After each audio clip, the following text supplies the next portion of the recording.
It's another edition of Time About the Movies, and today we're taking a look at the films of November 5th, 1999, with three notable films in particular to look at. So let's go ahead and jump on into it, and we'll start off with Denzel Washington and Angelina Jolie in the thriller, The Bone Collector.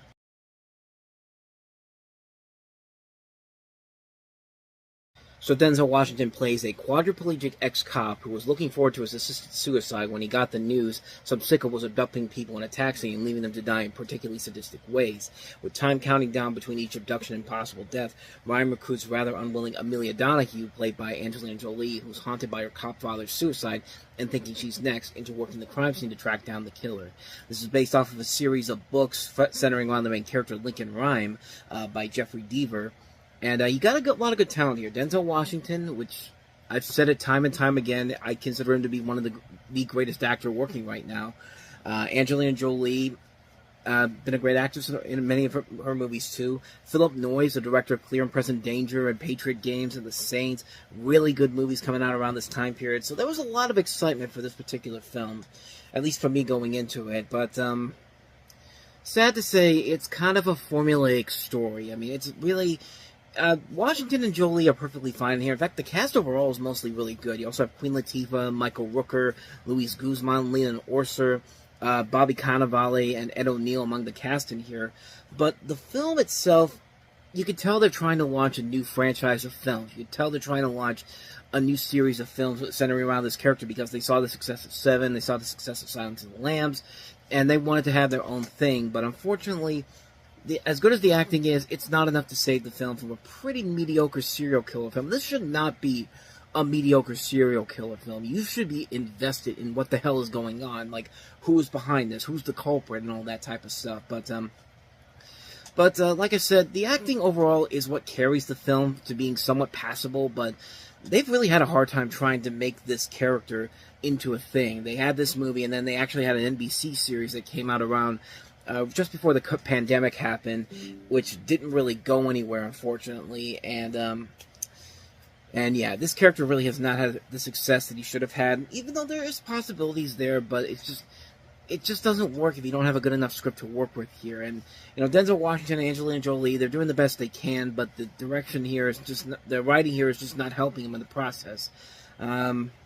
It's a little bit of a disappointment, because a serial killer film like this should not be as boring and as dull as this movie is. And again, it's a shame, because there's so much potential there with the talent involved, but this is what the end result is. A film that is very underwhelming and mostly forgettable. Definitely deserved a lot more writing into the script to make it somewhat redeemable in the end. But yeah, that's The Bone Collector, so let's go ahead and move on to our next movie, which is Chris O'Donnell and Renee Zellweger in the romantic comedy, The Bachelor.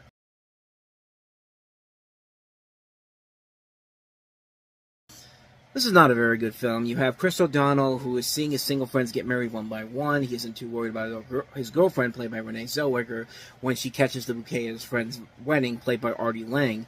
Suddenly, his wild Mustang days are numbered. He finally decides to propose to her, but he sticks his foot in his mouth and botches the proposal, which really I don't understand how you can botch that.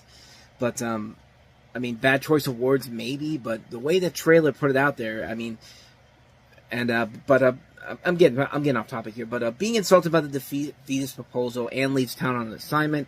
After she's gone, he finds out that his recently deceased granddad, played by Sir Peter Ustinov, will stipulate that he gets nothing of a multi-million-dollar fortune unless he's married by 6:05 on his 30th birthday, which is tomorrow. And you could pretty much see where this movie kind of falls apart. I mean, there's possibilities for a good concept here, a good storyline, but this goes for the really bad jokes that you think of, almost kind of offensively bad jokes at times. But yeah, the movie really does not work. It's not very funny. I mean, I think Chris O'Donnell was not the right person to be cast in this. I think this was kind of his last chance to still hold on to any kind of relevancy as a leading actor after Batman and Robin kind of killed that buzz. But I mean, he later rejuvenated his career a little bit thanks to NCIS LA, but at the same time, the movie just isn't funny. There's nothing about this movie that's funny or intriguing or interesting, and just like I said before, it feels kind of offensive at times to women. Like not quite as bad as what the actual Bachelor TV shows does when it comes to making women look offensively bad. But I mean, like, I've gone on topic on that for a number of times now. All I gotta say is, Dolphin Girl. Look up that picture from The Bachelor, and then you'll see everything I'm talking about. They tried to make that look sane and like something that is so romantic, when in reality, that'd be the creepiest thing ever. But I digress. As far as the film goes, not very good. It's a film that I think, with a right writer, with a right director, not just some Joe Schmo off the street, because this director and this writer, I've never heard of them before. I don't think they've ever done anything of noteworthiness since then. But the whole concept overall is just really, really stupid and poorly executed. If it had a better script, they could make this work, and they just can't. And also, it also would help if your chemistry works too. But chemistry doesn't work here either, and like, it's just not funny. It's just not an endurable film whatsoever. It's a film that just really does not feel like a film that really should be this bad. I mean, there should be at least some potential to it. There's a great cast involved here. You know, O'Donnell, Zellweger, Hal Holbrook, James Cromwell, Artie Lang, you know, Ed Asner, Marley Shelton, Peter Ustinov, Mariah Carey's in this movie. You know, you expect so much more with the people involved in this cast, but this is the end result. A very poorly mismanaged comedy that feels very offensive at times to women and how they look at marriage and all that. But, yeah, this is not a very good film. It's a really, really bad movie. Avoid this one like the plague. So, let's try to end this on a more positive note. Michael Mann, he's always delivering some good stuff here. Does he deliver with The Insider? Let's take a look.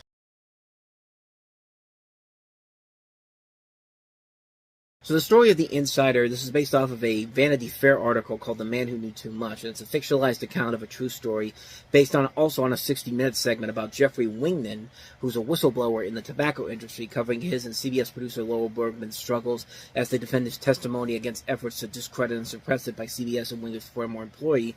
Al Pacino plays Lowell Bergman. Russell Crowe plays Jeffrey Wingham. You have Christopher Plummer, who plays Mike Wallace. You have Diana Verona, Philip Baker Hall, Debbie Mazar, Lindsay Krause, Hallie Kate Eisenberg, Stephen Tolarowski, Bruce McGill, Colin Fiore, Gina Gershon, Michael Gambon, Rip Torn, Cliff Curtis. Phenomenal cast in this film. The movie was really good. It's definitely one of Michael Mann's most underrated movies. I liked and it kind of introduced everybody to what Russell Crowe would show in the years after this with Gladiator and A Beautiful Mind, and Al Pacino.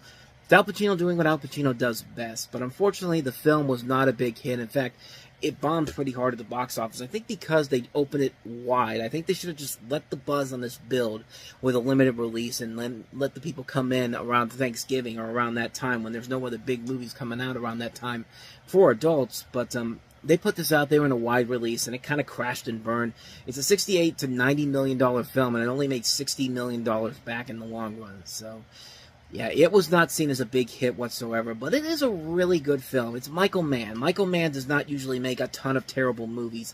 He makes very few bad films. I think the worst film he's ever made as a filmmaker was probably Black Hat with Chris Hemsworth, and even then, it was trying, but it just didn't. It was just way too slow and boring to really keep you invested in what was going on. But this is another one of those films that very much is very underrated. Should definitely be given another shot. If you're looking for some good underrated Al Pacino or Russell Crowe work, I'd say definitely check out The Insider. You will be very impressed with what Michael Mann does with this. Very good underrated film. Definitely check it out. So with that said, we wrap up another edition of Time About the Movies. We'll have 5 movies to look at next time. A lot of notable films, including Pokemon, the first movie, which was one of the big hits of the weekend, the biggest hit of the weekend. Kevin Smith's newest film, Dogma. We also have Milla Jovovich in The Messenger, the story of Joan of Arc, Anywhere But Here, and also Light It Up. So 5 films to look at next time. We'll delve into those on the next episode. But until then, thank you very much for watching, and if you want to see more videos like this, please hit the playlist on the next page, check out the previous episode, and also don't forget to hit the like and subscribe button if you want to see more videos like this on this channel. So with that said, I am off. I will see you guys next time, and until then, as always, take care.